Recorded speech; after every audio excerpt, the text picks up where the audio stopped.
Hello, it's a pleasure to be here today. I am Ann Kelsey Lamb, the Director of Regional Asthma Management and Prevention, also known as RAMP. I'm here today with my colleague, Joel Irvis, RAMP Associate Director, as well as our partner, Al-Ali Baños-Keener from the EPA Region 9.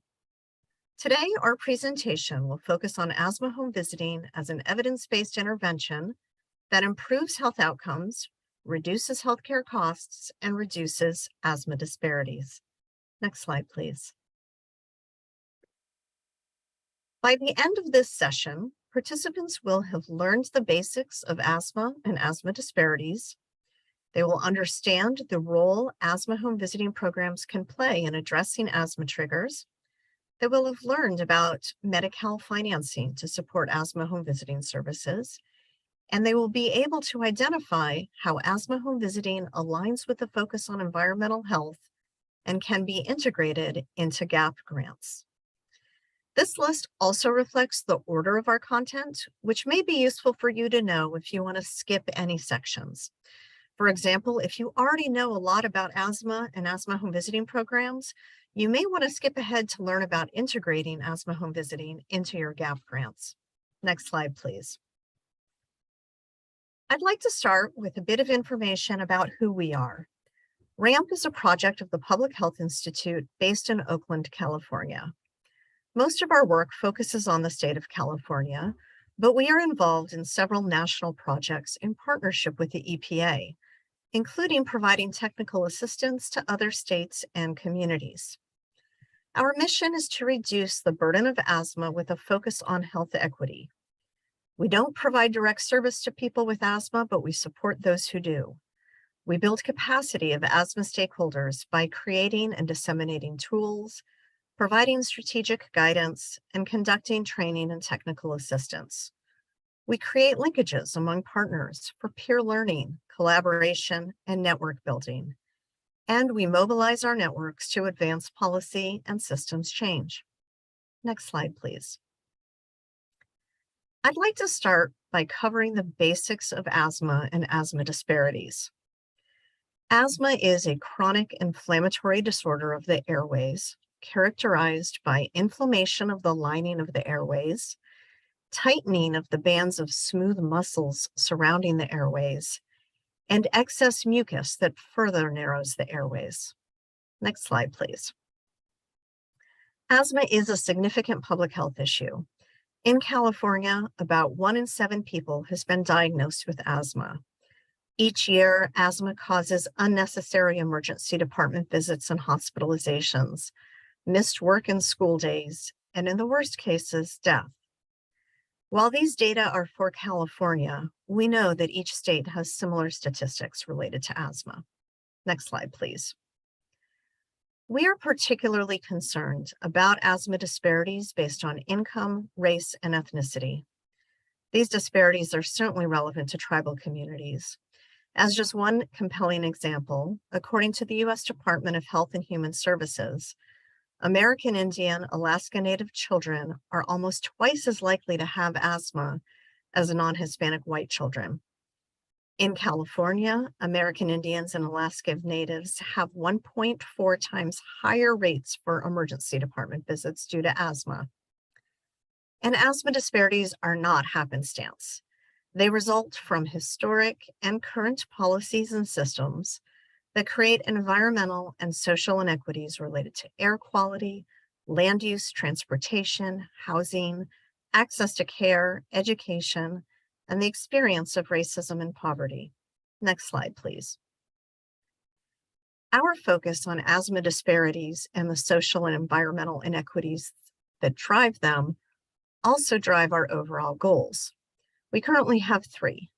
One is healthy air for all, another is healthy and stable housing, and the third is healthcare equity.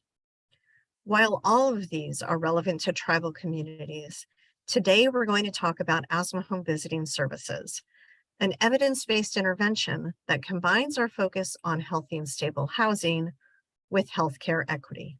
Next slide, please. So here's what asthma home visiting services look like. Over a series of visits, a community health worker, promotora or other professional meets with the family in their home to provide culturally relevant asthma education. The education covers basic asthma facts, the use of medications, self-management techniques, and self-monitoring skills. After building trust and rapport, they work with the family to conduct an environmental asthma trigger assessment. Next slide, please.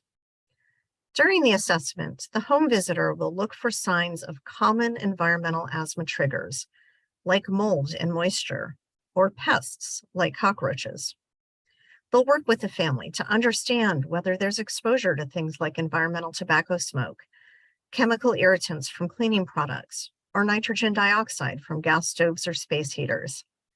This is also an opportunity for the home visitor to educate the client about the connections between those triggers and asthma. Next slide, please. Here are two photos of what these triggers look like in the home. The first is cockroaches and the second is mold. Next slide. It's important to note that low-income people and people of color are more likely to face substandard housing conditions. Housing is closely linked to health. Substandard housing conditions expose tenants to factors that negatively impact their health. With asthma, there are things within the control of the residents. They can prohibit smoking in the home, use asthma-friendlier cleaning products, or use dust mite covers on the mattresses and pillows. But there are other factors that are outside the control of renters and result from substandard housing conditions. The mold and pest infestation we saw in the photos are just two examples. So this graph shows that low-income people and people of color are more likely to face substandard housing conditions. This is at least partly due to years of disinvestment and other policy decisions that can lead to substandard housing. This disparity makes it all the more important to provide asthma home visiting services to the people who need them most. Next slide, please. So back to the home visit. After the assessment, many asthma home visiting programs provide supplies or services to help remediate the asthma triggers that they identified. The remediation is essential for improving asthma management. Even someone with the best clinical care who is following their medication regimen perfectly will continue to have asthma exacerbations if they're regularly exposed to asthma triggers in their homes. Giving a family a HEPA air purifier to help reduce exposure to wildfire smoke, or providing pest management services to eliminate cockroach allergens, or helping a family find ways to reduce moisture and get rid of mold. These types of supplies and services truly make a difference in the lives of people with asthma. Next slide, please. And we know that these services work. Asthma home visiting is an evidence-based intervention that has been proven in study after study to improve asthma outcomes, reduce healthcare costs, and reduce disparities. Studies have shown that asthma home visiting services reduce emergency department visits and hospitalizations, improve asthma control, decrease symptom frequency, decrease work and school absenteeism, and improve overall quality of life. Next slide, please. So what makes them work so well? One reason has very much to do with who the asthma home visitors are. Research has shown that interventions provided by community health workers and promotoras are particularly impactful for communities that have been historically underserved. Home visitors typically speak the language of the clients and have deep cultural humility and an ability to engage with diverse stakeholders. Home visitors can be the bridge between their communities and the healthcare system. One colleague called them agents of change, who are well trusted in the community and can meet participants where they are at, intentionally building rapport, trust, comfort, and connection. Home visitors also excel at using participant-centered service delivery models, including culturally responsive curriculum. These approaches are tailored to participants' unique needs and preferences. This can include bilingual staff, flexibility with scheduling, and shifting educational approaches to meet the needs of children or adults. Using these approaches, participants are more engaged and more likely to comply with home visitor suggestions, which leads to better outcomes. Next slide. So given that asthma home visiting interventions are so effective, it stands to reason that everyone with poorly controlled asthma should have access to them. Unfortunately, that's not the case. Many asthma home visiting programs have relied on grants, which sadly come and go. One way to ensure access to those that need them most is through Medicaid coverage, given the disparities based on income. This is a map created by the American Lung Association showing which state Medicaid programs cover asthma home visits. While several states in this region are blue, meaning they have at least some coverage, only one state in the country, Connecticut, provides coverage without any barriers. So what can be done about this?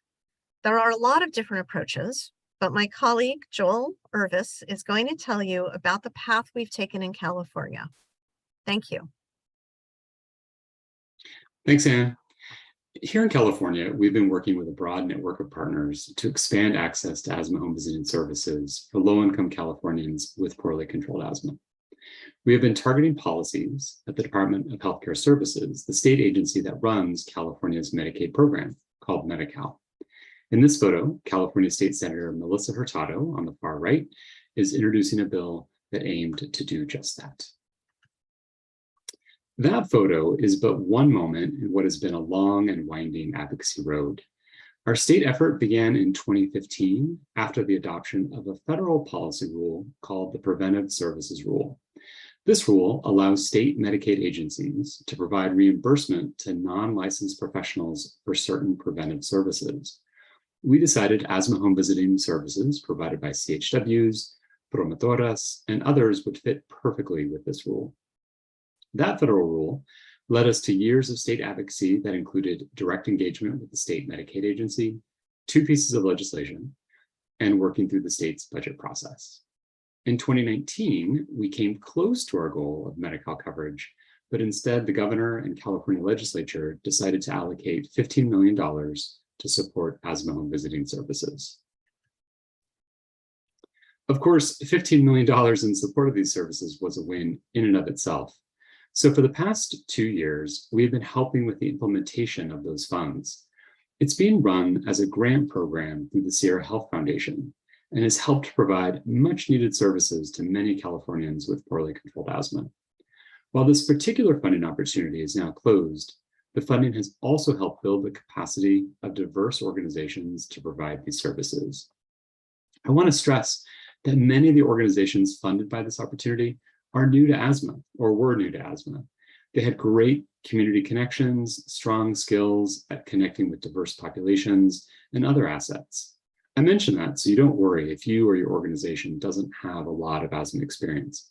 You can learn this.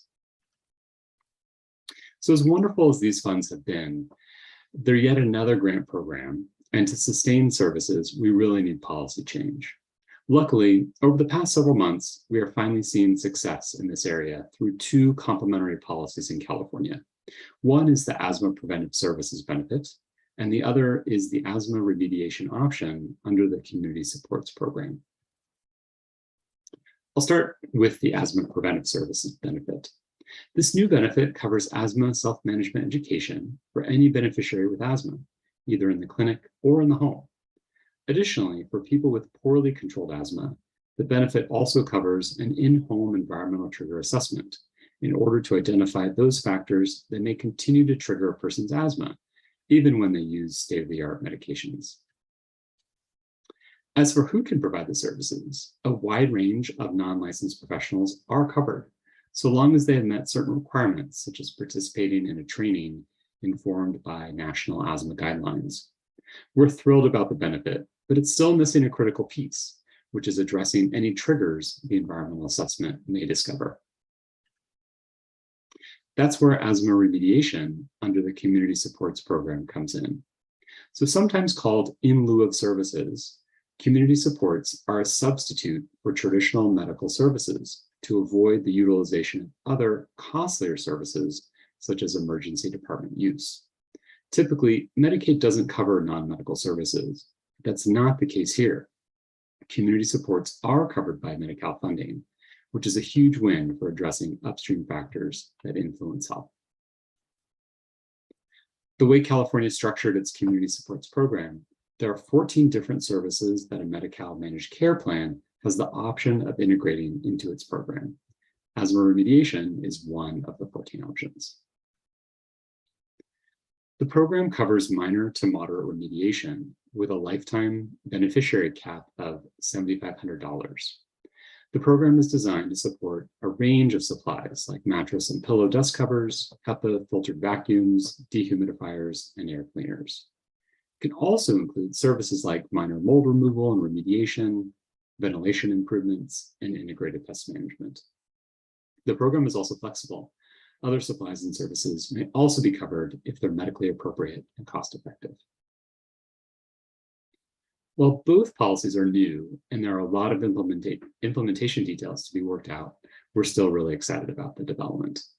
Fully implemented, these policies have the potential to expand access to asthma home visiting services for low-income Californians with poorly controlled asthma.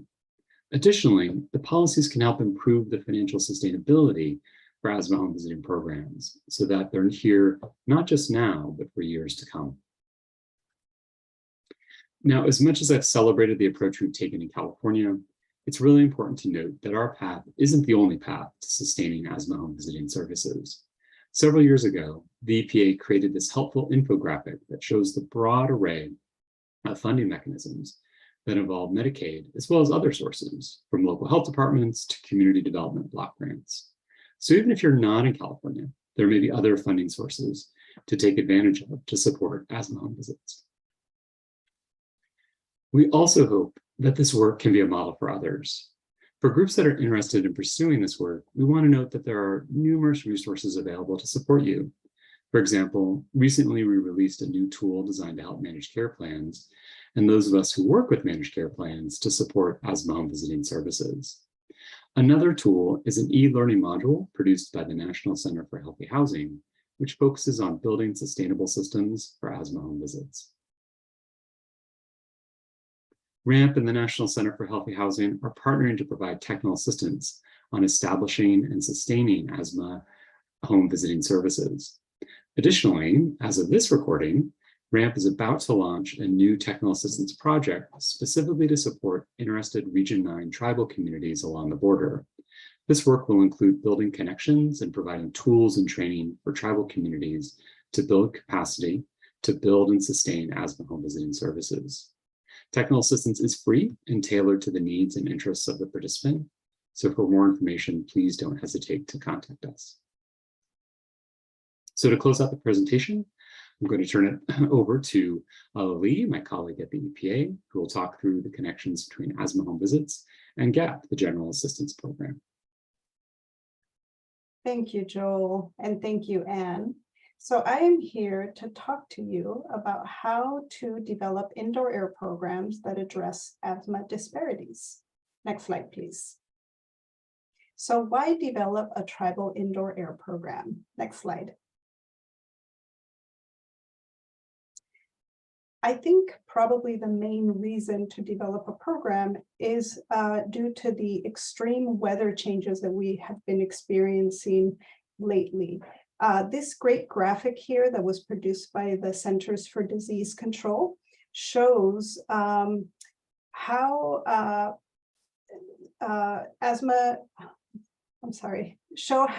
health effects are affecting and are closely linked to these extreme weather events. Next slide, please.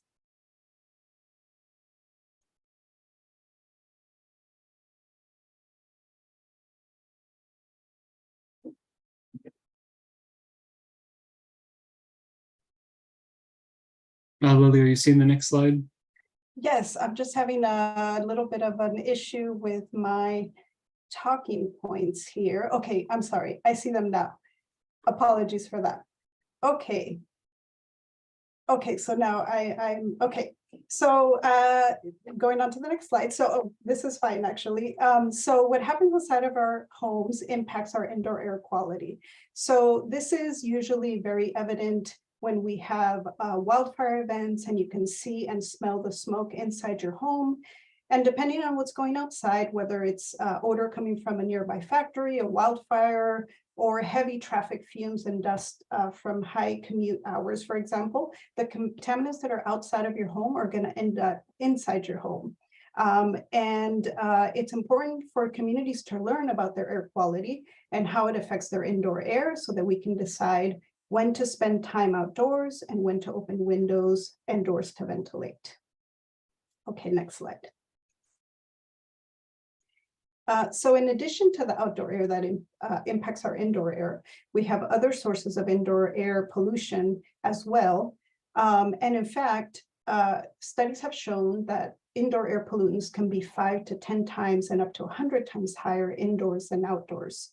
So in addition to the environmental asthma triggers that Ram just mentioned, there's other indoor air pollutants that can concentrate indoors, like carbon monoxide, formaldehyde, and radon. And there's also, of course, cigarette smoke, marijuana and vape fumes, as well as viruses and indoor particulate matter, which we unknowingly create ourselves. Many indoor air pollutants can also be asthma triggers, as we previously mentioned. So identifying and minimizing these sources of indoor air pollution can improve your indoor environment and reduce exposure. And this is very important information for communities to be empowered to take action. Next slide, please. Poor indoor air quality affects us all, but especially the most vulnerable, like older adults, pregnant women, and especially children, because their bodies are still developing. People with pre-existing health conditions like heart and respiratory conditions, asthma and lung disease, as well as people with diabetes are more vulnerable to the effects of indoor air pollution. Next slide, please. So another reason why every tribal environmental health program should have indoor air as a component in your environmental programs is that we spend 80 to 90% of our time indoors. Poor indoor air quality can have immediate effects which show up shortly after exposure. This can include irritation of the eyes, nose, and throat, and headaches, dizziness, and fatigue. But we also know that indoor air pollution can have long-term effects that may show up either years after exposure has occurred or after long or repeated periods of exposure. And this can include some respiratory diseases, heart disease, and even cancer. Next slide, please. So the good news is that there are things we can do to improve our indoor air quality and limit our exposure to indoor air pollution, including minimizing environmental asthma triggers for asthma sufferers. So by taking control and recognizing the sources of pollution indoors and those asthma triggers, we can improve our indoor air quality. And recognizing them and knowing about them is key. And this is where tribal environmental programs can take the lead. Next slide, please. Okay, so now that I've convinced you to add an indoor air component to your upcoming GAP work plan, here are some steps you can take. Next slide. So the new GAP Technical Assistance Handbook was just released in September, and it's still very new. And I think we are all just beginning to familiarize ourselves with it. There will be some upcoming training sessions hosted by headquarters, EPA headquarters, to review the new Technical Assistance Handbook. But I went ahead and took a look, and I just copied and pasted here some of the areas that mention indoor air quality. So the handbook is meant to support the development of GAP work plans and to help you identify priorities and long-term development goals that you will include in your EPA tribal environmental plans. The activities in the handbook are no longer considered or called GAP indicators, but they are milestones. And they are meant to help the tribe achieve capacity indicators that you identify in your EPA tribal environmental plan. The focus of the program is still on building tribal staff capacity to be able to manage tribal staff environmental programs. So in order to do that, let's jump right in and talk about how to build capacity. Next slide. So here is some information that you can start reading about and learning about to build your capacity on healthy homes. Working on healthy homes will address a lot of the issues that are related to environmental asthma trigger identification, education, and outreach for the communities that you work with. And here's just some, there are many, many resources available, and I just added some here for you to consider looking into as you start thinking about developing your program. Next slide. Just another quick slide about healthy homes and the 8 principles of a healthy home here. Next slide, please. Also encourage you to build your capacity on asthma. Healthy homes, indoor air, and environmental asthma trigger education go hand in hand. It's extremely important to coordinate with health department staff, hospital staff, schools, rec centers, Head Start centers, childcare centers, senior centers, and talking to the community is also extremely important. These are some of the things to keep in mind as you're starting to develop your asthma programs. Next slide, please. And here are some asthma resources as well that you can look into as you start learning more about some of the information to include in your work plan. Next slide, please. Information on integrated pest management is also very closely linked to asthma and identifying environmental asthma triggers. There are some great resources here that I wanted to share with you all to look into as you're thinking about developing your indoor air and asthma programs. Next slide, please. Other things to consider as you're working on this, on planning this information and activities for your tribal work plan is to make sure that indoor air quality is part of your EPA tribal environmental plan. The ETEP, as we call it, the acronym, is required of every tribe that has a general assistance grant in place. So making sure that indoor air quality is in there is definitely something to include. And then reaching out for technical assistance to any of us here on this list. We work very closely with the Institute of Tribal Environmental Professionals, and Mansell Nelson is your contact on indoor air quality. You can always reach out to me. I'm the indoor air and asthma coordinator. And then you can also reach out to the National Tribal Air Association or the Tribal Healthy Homes Network. They do a lot of work on indoor air as well. Next slide. Okay. So let's talk now about developing a work plan that is part of your GAP grant. Next slide. So I wanted to share these great sample work plans that were developed by Region 10. There's a series of them, and I just copied the first page of each of the work plans to give you an idea of some of the examples that you can start thinking about adding to your work plan. One of the things to note, though, is that this is a Region 10 work plan. So a lot of the links that are included here are specific to Region 10. So if you're going to use this as a guide, just make sure that you modify these links, of course. Some of them will be relevant to Region 9, but make sure that you modify them so that you're including your Region 10 links and resources in your work plan. This one here is on healthy homes. And next slide. There's also a sample work plan on developing residential wood smoke reduction. A lot of tribal communities use wood stoves, and this is a source of indoor air pollution that is very important to eliminate, and definitely an asthma trigger as well. Next slide. There's also a sample work plan on road dust emissions, which is also something to consider in your air quality program. As we mentioned, outdoor air makes its way inside and mixes with whatever is happening indoors. So definitely addressing outdoor air quality is important, and especially making sure that community understands about outdoor air quality and how it impacts indoor air quality is important as well. Next slide. And then the next one is a sample work plan on preparing for wildfire episodes, emergency preparedness. So wanted to make sure that you're aware that these work plans are available for you to look at as guides as you develop your work plan for your GAP program. And there's a link here on the slide to access these work plans. Next slide, please. Okay. So in summary, the GAP program is an opportunity for you to learn and build your capacity.